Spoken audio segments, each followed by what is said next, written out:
Assalamualaikum warahmatullahi wabarakatuh.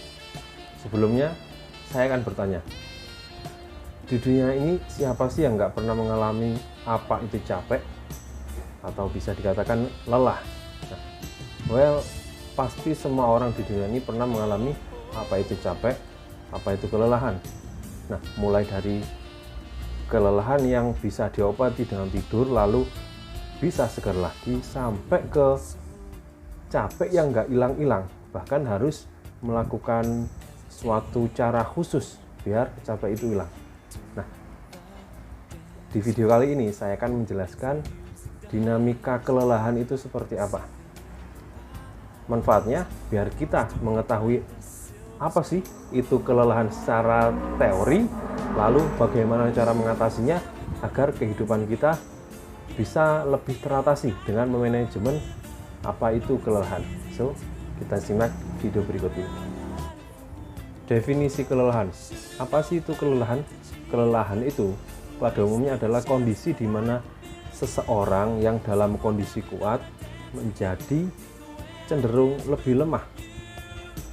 Nah, kalau secara teoritis katanya McFarland, kelelahan adalah suatu gejala di mana adanya penurunan suatu efisiensi kegiatan serta keterampilan dan meningkatnya rasa kecemasan dan rasa bosan. Macam-macam kelelahan. Nah, menurut Majalah Kesehatan Masyarakat pada tahun 1998, kelelahan itu dibagi menjadi 3 berdasarkan penyebabnya. Yang pertama ada kelelahan fisik, yang kedua kelelahan mental, yang ketiga adalah kelelahan keterampilan. Nah, yang pertama tadi, kelelahan fisik itu disebabkan oleh aktivitas seorang individu yang berhubungan dengan anggota tubuhnya seperti berlari atau semacamnya. Nah, yang seperti ini biasanya bisa disembuhkan dengan cara istirahat yang cukup atau tidur yang cukup, pada umumnya seperti itu. Yang kedua ada kelelahan secara mental. Nah, yang seperti ini biasanya disebabkan oleh psikis yang lelah.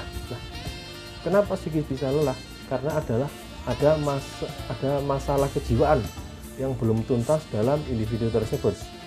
Seperti contoh nih, kita sedang bertengkar dengan teman kita. Nah, berlarut-larut tuh.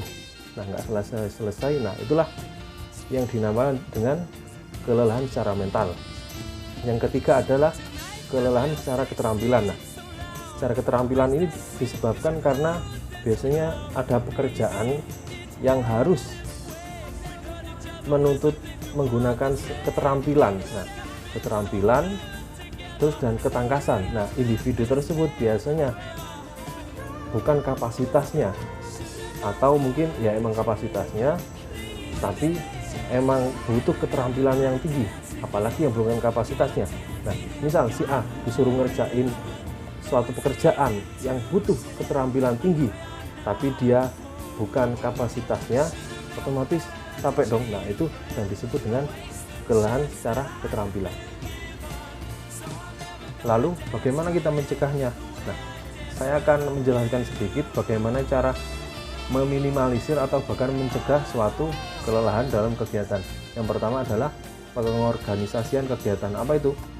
Nah, suatu kegiatan di mana kita menata seluruh kegiatan yang sedang kita lakukan atau yang akan kita lakukan. Nah, dengan tertatanya jadwal kita, itu akan meminimalisir suatu permasalahan. Nah, dengan minimnya suatu permasalahan, pasti akan meminimalisir sebuah kelelahan. Yang kedua, meningkatkan kesejahteraan dan kesehatan individu. Misal, kalau kita kurang tidur, pasti mempengaruhi kegiatan kita selanjutnya. Nah, dengan beristirahat dengan cukup, nah, itu akan adalah salah satu obat untuk mengantisipasi sebuah kelelahan. Terus, peningkatan gizi yang cukup itu juga salah satu yang membantu. Dengan istirahat yang cukup, gizi yang terpenuhi akan meminimalisir atau mencegah suatu kelelahan. Meskipun pada umumnya sebuah kelelahan itu nggak bisa terelakkan, tapi setidaknya kita bisa meminimalisir hal tersebut. Nah, semoga video singkat saya kali ini dapat mengedukasi sedikit apa itu kelelahan dan dinamikanya. Semoga bermanfaat. Wassalamualaikum warahmatullahi wabarakatuh.